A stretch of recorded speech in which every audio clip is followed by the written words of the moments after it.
জাতীয় সঙ্গীতের ষড়যন্ত্রের প্রতিবাদে রাজশাহীতে মানববন্ধন। রাজশাহী প্রতিনিধির পাঠানো তথ্যচিত্রে স্বাধীন বাংলা নিউজ। জাতীয় সঙ্গীতের ষড়যন্ত্র প্রতিবাদে রাজশাহীতে মানববন্ধন করা হয়েছে।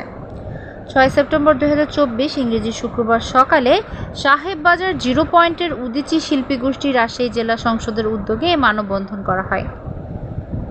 মানববন্ধনে জাতীয় সঙ্গীতের ষড়যন্ত্র রুখে দাঁড়াও, পথে নামো, কণ্ঠে ধরো, আমার সোনার বাংলা, আমি তোমায় ভালোবাসি ব্যানারে জাতীয় সঙ্গীত ও দেশত্ববোধক গান পরিবেশন করা হয়।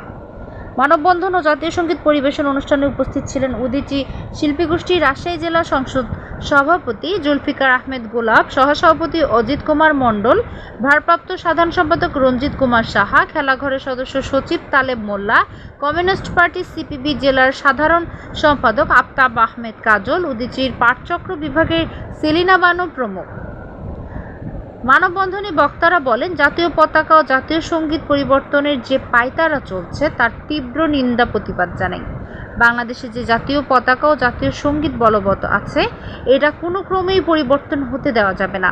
জাতীয় সঙ্গীত ও জাতীয় পতাকা পরিবর্তন না করার আহ্বান জানানো হয়।